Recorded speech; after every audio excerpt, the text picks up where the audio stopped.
കുറെ കാര്യങ്ങളിൽ മറുപടി ഉണ്ടോ? കുറെ കാര്യങ്ങളിൽ ജനങ്ങൾക്ക് മറുപടി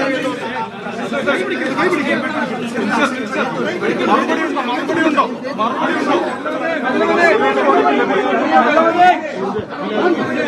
എല്ലാത്തിനും മറുപടി ഉണ്ടെന്ന്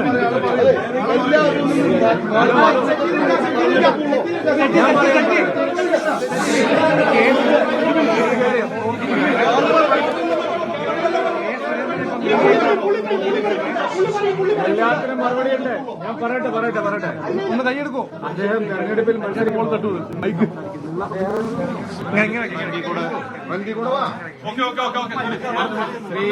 ശ്രീമാൻ സുരേഷ് ഗോപി തൃശൂരിൽ ലോക്സഭാ തെരഞ്ഞെടുപ്പിൽ മത്സരിക്കുമ്പോൾ പാർട്ടിയുടെ സംസ്ഥാന അധ്യക്ഷനായിരുന്നു ഞാൻ.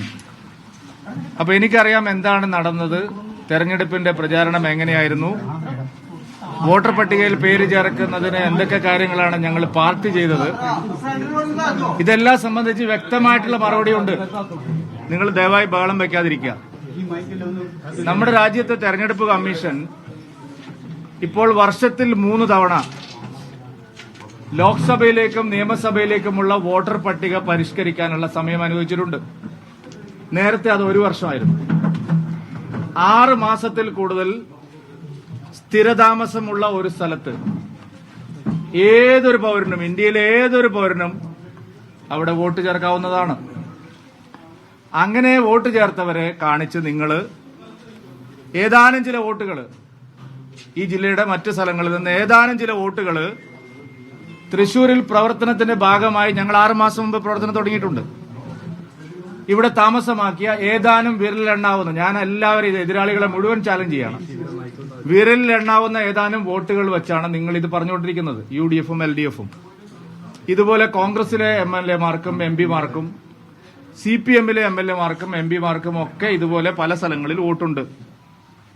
സുരേഷ് ഗോപി കഴിഞ്ഞ 2 വർഷമായി തെരഞ്ഞെടുപ്പിന് മുമ്പ്, പ്രത്യേകിച്ച് 1 വർഷം സമ്പൂർണ്ണമായിട്ട്, നിങ്ങൾക്ക് ഓർമ്മയുണ്ടാവും അമിത്ഷാജി ഇവിടെ തേക്കിൻകാട് വന്ന സമയത്ത്, ആ സമയത്ത് തന്നെ ഞങ്ങളുടെ പാർട്ടി തൃശൂരിൽ സുരേഷ് ഗോപി മത്സരിക്കുമെന്ന് നിശ്ചയിച്ചിട്ടുള്ളതാണ്. അതിന്റെ അടിസ്ഥാനത്തിൽ ഇവിടെ വീട് വാടകയ്ക്കെടുത്ത് ശ്രീമാൻ സുരേഷ് ഗോപിയും അദ്ദേഹത്തിന്റെ കുടുംബാംഗങ്ങളും അദ്ദേഹത്തിന്റെ ഡ്രൈവറും സഹപ്രവർത്തകരും എല്ലാവരും ഇവിടെ തന്നെയായിരുന്നു ക്യാമ്പ് ചെയ്തുകൊണ്ടിരുന്നത്. അന്ന് UDF-ഉം LDF-ഉം പറഞ്ഞത് സുരേഷ് ഗോപി തൃശൂരിൽ വന്ന് തലകുത്തി മറിഞ്ഞാലും ഇവിടെ ജയിക്കില്ല എന്നുള്ളതായിരുന്നു. 75,000-ലധികം വോട്ടിന്റെ ഭൂരിപക്ഷത്തിലാണ് സുരേഷ് ഗോപി ജയിച്ചത്.